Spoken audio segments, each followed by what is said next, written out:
김영삼 전 대통령의 주치의자 암을 투병한 의사로 유명한 고창순 박사는 자신의 저서에 보면 암에게 절대 기죽지 마라 라는 책을 썼습니다. 그분은 20대에 대장암이 걸렸고 50대에 십이지장암이 걸렸고 60대에는 간암이 걸렸습니다. 그는 40, 50년 사이에 큰 3대 암을 걸렸지만 80을 넘기고 사셨던 분입니다. 그분이 자신의 암과 투병 생활하면서 경험담을 책에 기록했는데, 사람이 암에 걸렸을 때에 생명을 잃는 것은 암 때문에 잃는 것이 아니고 암이 주는 공포와 불안감 때문에 먼저 기가 죽어서 죽는다는 겁니다. 왜 하필이면 내게 암이 걸렸지? 내가 뭘 잘못했다는 말이야? 이러다가 내 얼마 못 사는 거 아니야? 그런 분노와 상실감, 그것이 지나면은 우울감 등이 찾아와서 암이 세포를 공격하기 전에 자신의 암을 방어할 수 있는 면역 체계가 미리 망가져물어. 그래서 무너지는 경우가 대다수다는 겁니다. 그렇기 때문에 암을 이기는 방법은 그 면역 체계가 기죽지 말고 암의 공격을 이길 수 있도록 강화시키면은 충분히 암도 이길 수 있다고 그분은 기록하고 있어요. 그래서 그게 요약에 보면 최고의 항암제는 뭐냐? 나는 절대로 암에게 지지 않는다고 하는 소망. 우리에게는 신앙이라는 사실. 저는 오늘 여러분에게 최고의 항암제를 선물했어요. 아멘 한 분은 이길 거예요. 크게 아멘. 더 나아가 수많은 항암제가 있는데 다 부작용이 있습니다. 근데 나는 여러분에게 소개하려고 해요. 부작용이 전혀 없는 최고의 항암제가 있습니다. 그게 뭐냐? 웃음이야. 웃어봐요. 우리는 소망을 가진 신앙인입니다. 우리는 세상이 줄 수 없는 기쁨을 맛보며 사는 웃는 자입니다. 그러므로 암이 한 길로 왔다가 7길로 도망하는 역사가 있기를 축원합니다. 영적 신앙생활도 마찬가지예요. 늘 실패하며 사는 사람과 어떤 고난과 유혹이 와도 승리하고 사는 사람의 차이점은 환경의 차이가 아닙니다. 저는 오늘 말씀을 통해서 개인이나 교회나 단체나 든든히 서가려면 어떠해야 되는지 오늘 말씀을 통해 함께 은혜를 나누려고 합니다. 오늘 본문에 보면 제가 봉독한 내용 보면 너무 좋은 말씀이야. 딱 우리 주원교회를 표현하고 있더라고요. 31절 제가 먼저 한번 읽을게요.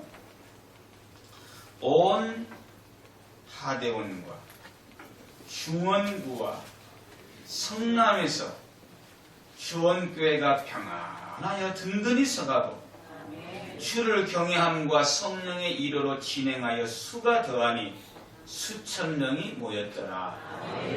저는 이렇게 성경을 읽어요. 자, 이제 여러분들이 한번 읽어봐요. 자, 성경 그대로 시작.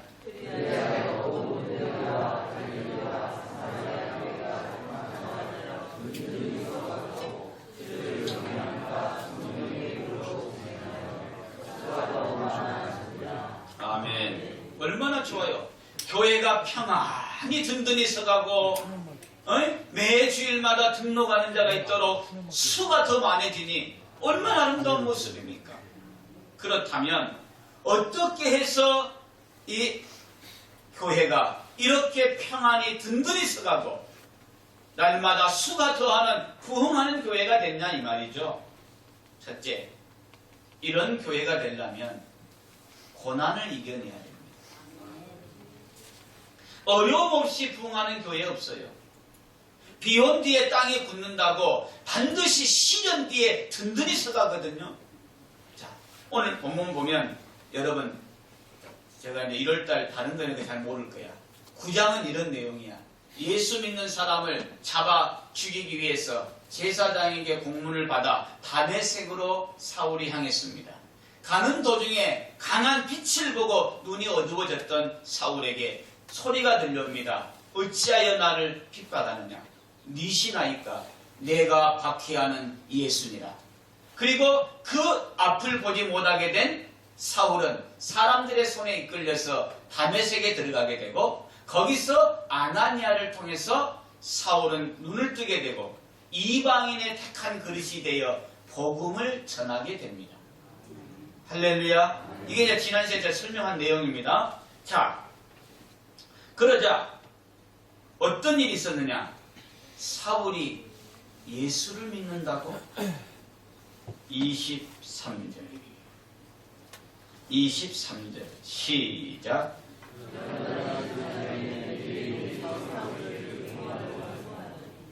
여러분, 왜 사울을 죽이려고 하겠어요? 변절자라는 말이지. 요즘도 이단에 빠졌다가 나오면 여러분 막 죽이려고 하고 막 핍박하고 그러잖아요. 그토록 예수 믿는 사람을 잡아 죽이는데 앞장섰던, 누구보다도 유대교에 열심히 있던 사울이 개종을 해버리니까 유대인들의 분노를 산 겁니다. 변절자라고. 그래서 사울을 죽이려고 공모했어요. 그래서 사람들을 풀어가지고 도망가지 못하도록 길목을 지키고 누구든지 사울을 발견하거든 죽이라고 그랬겠죠. 그러자 다급해진 사울은 어떻게 목숨을 유지하느냐? 25절입니다. 25절 시작.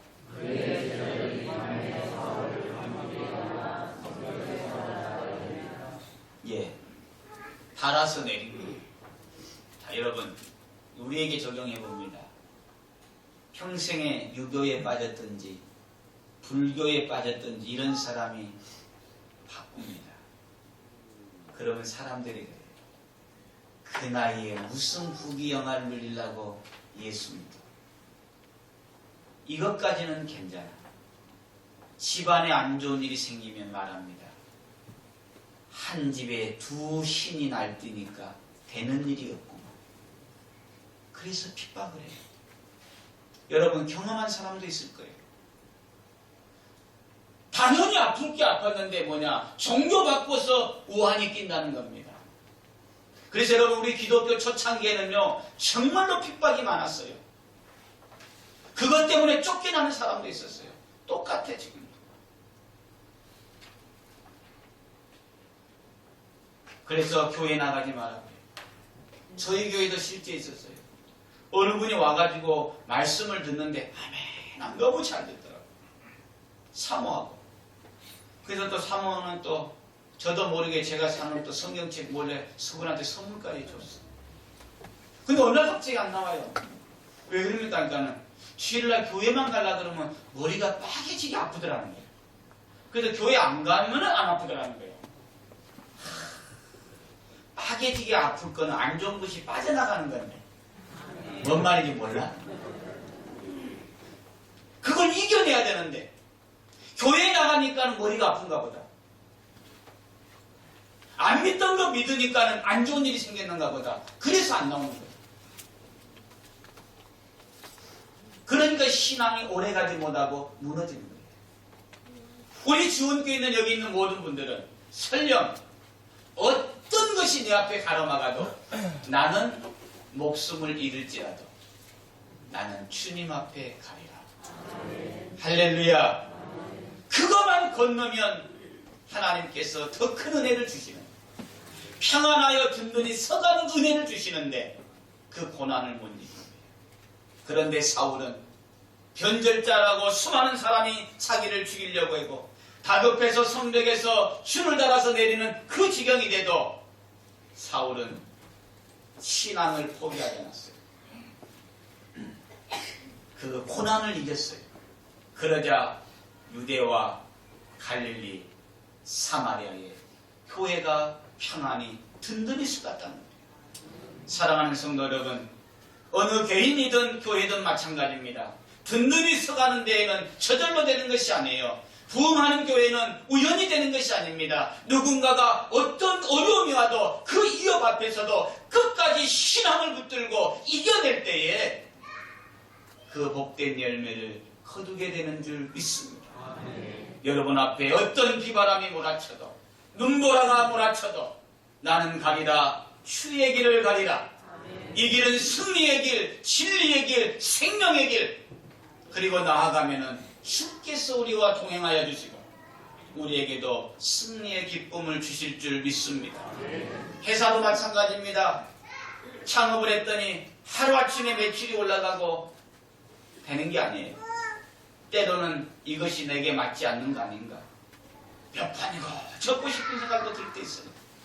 그러나 그 고난을 이겨야 든든히 서가게 될 줄 믿습니다. 두 번째, 든든히 서가려면 그 다음엔 뭘 이겨야 되느냐? 유혹, 외면을 이겨야 돼. 사울은 유대인들에게 변절자라고 찍혀가지고 죽임을 당하려고 합니다. 그리고 이제 예수 믿는 사람에게 돌아오면은, 야, 새신자가 왔다. 우리를 핍박하던 사울이 전도자가 됐다고 환영할 것 같죠? 그런데 안 그래요. 성경 한번 읽어볼까요? 자, 26절. 사울이 예수 믿고 새신자가 되니까 26절. 시작.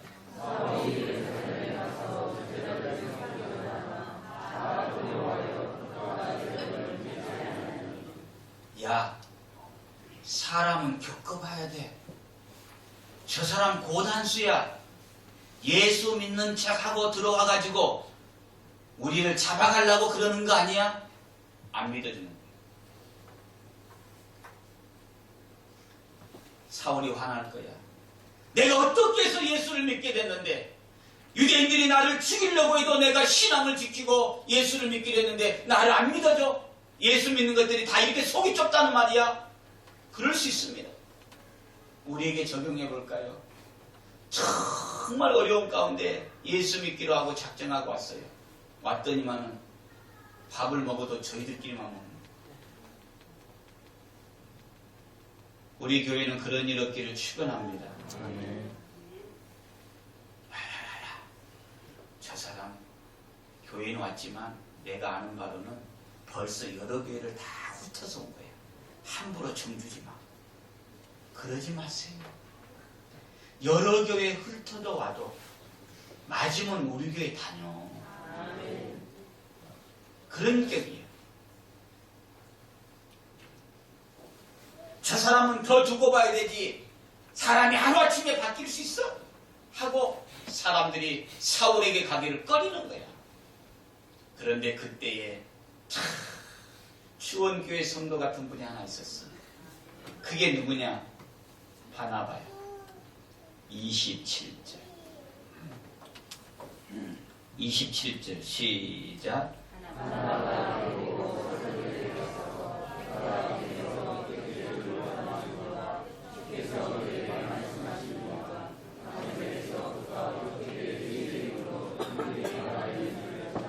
예, 참 저는 바나바가 참 귀한 일.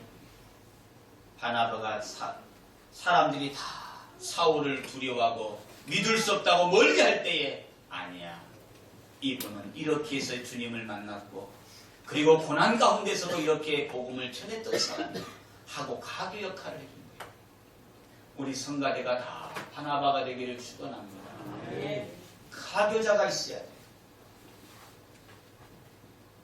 내가 드러나진 않지만은 낙심한 자가 없도록 소외된 자가 없도록 누가 새로 오면 같이 가서 같이 밥 먹어주고 그래도 또 가서 커피 하나 사갖고 와서 새로 주고.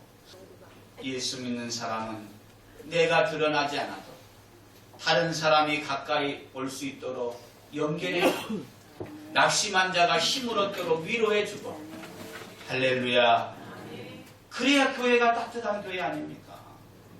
모두가 사울을 두려워하고 꺼리할 때에 바나바가 자청해서 연결해 줬다니까. 여러분, 또 교회 다니는 분도 마찬가지예요. 야, 역시 교회도 마찬가지야. 가보니까 사람들 되게 속이 좁아. 네? 그러지 말고 사람이요 든든히 살려면요 고난도 이겨야 되지만은 싸늘한 외면 그리고 때로는 내 마음을 흔들어 놓는 유혹을 이겨야 돼. 세상도 마찬가지입니다. 왜 많은 사람들이 문제가 되느냐? 어려움은 이겨냅니다. 고난은 참아냅니다. 그런데 뭔가 된 줄 알고 유혹이 오면 넘어져서 큰 인물이 안 되는 거예요. 교회든 개인이든 든든히 서가는 교회, 든든히 서는 인생, 든든히 서는 기업, 어떨 때에 고난과 외면, 유혹을 이겨야 되는 할렐루야. 마지막 세 번째, 오늘 설교의 핵심입니다. 그러면 어떤 인생이, 어떤 교회가, 어떤 기업이 고난과 유혹을 이길 수 있냐는 말이죠. 어떤 어려움이 와도 견뎌내고 어떤 시험이 와도 이겨낼 수 있냐는 말이에요. 오늘 성경에 보면은 중요한 단어 하나가 나옵니다.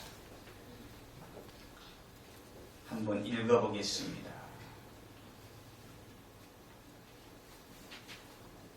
23절 우리 한번 다 같이 읽어보겠습니다. 23절 시작. 여러 날이 지나니 유대인들이 사울을 죽이기를 공모하더니. 자, 들어보세요. 여기 보면은 여러 날이 지나면 그랬어요. 그렇죠? 근데 이 여러 날이 뭐냐? 갈라디아서 1장에 보면 사울이 예수를 믿고요. 바로 예루살렘에 가지 아니하고 여러 날 동안, 그게 뭐냐? 갈라디아서 1장에 보면 3년입니다. 어디로 갔느냐? 아라비아 광야로 갔어요. 광야로 갔다가 다메섹에 돌아와서 예루살렘에 올라간 겁니다. 그러니까 이 말씀은 뭐냐면, 짧지만은 여러 날이란 뭐냐면 그 과정을 말하는 거예요. 어디를 갔다 왔다고? 아라비아 광야를. 몇 년을? 그러면 그 광야에 가면 뭐가 있을까요? 없었어요. 사울은 예수를 믿고 광야에 가서 3년이라는 세월을 하나님과 만난 거예요. 홀로 서기를 합니다. 가말리엘 문화생, 히브리인 중에 히브리인, 율법으로는 흠이 없는 자기의가 강한 사람이었어요. 자기 주장이 센 사람이었어요. 자기가 맞다고 생각하는 것은 오로지 달려갔던 인생이었어요. 그런데 그가 주님을 만나고 나서 아라비아에 강나 가서 그것들을 다 하나씩 하나씩 내려놓고 나는 죽고 내 안에 그리스도만 사는 훈련을 가진 겁니다. 성도 여러분, 인생은 이 광야 기간이 필요해요. 왜 지금의 많은 사람들이 땅콩 사건을 중심으로 해서 이런 일들이 벌어지느냐? 인생의 광야를 지나지 않는 거예요. 많은 사람, 목사들이 교회를 개척하고 어려우면은 이 동네 가고 저 동네 가고 기웃거리느냐? 하나님 앞에 처절하게 몸부림하는 광야를 지나지 않았기 때문에 그래요. 하나님이 크게 쓴 사람들을 보면 다 광야를 지난 거예요. 모세는 40세에 자기 힘으로 민족을 해방시키려고 했습니다. 그러나 하나님은 아니에요. 그는 미디안 광야에 가서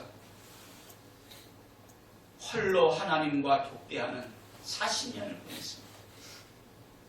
그때 하나님 말씀합니다. 모세야. 성도 여러분, 우리 모두는 살아가는 데에 고난을 이길 힘이 어디서 오느냐? 유혹을 물리칠 힘이 어디서 오느냐? 하나님과 깊은 교제를 갖는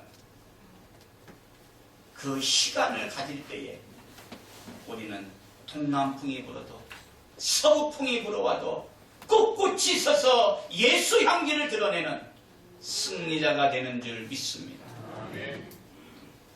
한 인생의 승리는 저절로 오는 것이 아닙니다. 올해는 하나님 앞에 처절하게 기도를 통해서 내려놓기 훈련하기를 축원합니다. 세상 모든 사람이 나를 외면해도 나는 하나님 한 분으로 만족할 수 있다고 하는 그 믿음이 주어졌을 때에 그 터위에 하나님은 여러분에게 복의 복을 더하시고 든든히 서가는 기업으로 세워주시고 부흥하는 교회로 세워주실 줄 믿습니다. 광야를 지나지 않은 인생은 언제라도 무너질 수밖에 없는 모래 위에 지은 집이에요. 사울이 저절로 고난을 이겨낸 것이 아닙니다. 죽음의 문턱을 넘어간 것이 아닙니다. 그는 바로 이 짧은 단어지만은 여러 날이 지나매 다시 말하면 뭡니까? 오직 내 안에 그리스도만 사는 광야를 지났기에 그는 그 어려움을 이겨냈다고 하는 사실이죠. 사랑하는 성도 여러분, 오늘 여러분의 삶에 물질 때문에 힘든 분이 있습니까? 건강 때문에 광야의 길을 걸어가는 분이 있습니까?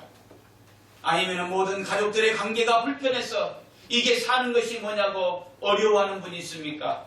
그것을 여러분 꼭 원망의 조건으로만 보지 말고 내 인생을 가로막는 덫으로만 보지 말고 아하, 오로지 하나님만 바라보라고 하는 광야의 시간이구나. 내가 이 광야를 이겨냄으로 말미암아 약속의 땅 가나안에 들어가리라. 내가 이 훈련을 통해서 하나님이 나를 쓰시는 영광의 도구가 되리라. 우리는 이 밑거름으로 삼으면 사울과 같이 핍박자가 전도자로 되는 놀라운 역사가 일어나게 될 줄 믿습니다. 우리 옆사람 한번 축복합시다. 광야를 이깁시다. 똑같이 직분자가 돼도 마찬가지예요. 장로님이 되고 권사님이 되고 안수집사님이 돼도 광야를 지나지 않으면 교회 문제가 딱 생기면 자기 본색이 튀나오는 거예요. 왜? 광야를 지나지 않고 왔거든. 그러나 사람이 나를 실망시켜 하나님이 주시는 위로가 있는 자는 그 자리를 지킬 줄 알고 때로는 태산이 무너지는 것처럼 절망이 다가와도 광야를 지난 사람은 오로지 하나님을 부여잡을 수 있는 힘이 있기 때문에 그 능력이 승리로 바꾸는 줄 믿습니다. 올 한 해 우리가 이 광야를 잘 이겨냄으로 말미암아 사울과 같이 하나님 앞에 멋지게 쓰임을 받는 믿음의 승리자가 다 되기를 주의 이름으로 축원합니다. 따라합시다. 광야는 축복이다. 광야는 은혜다. 기도합니다.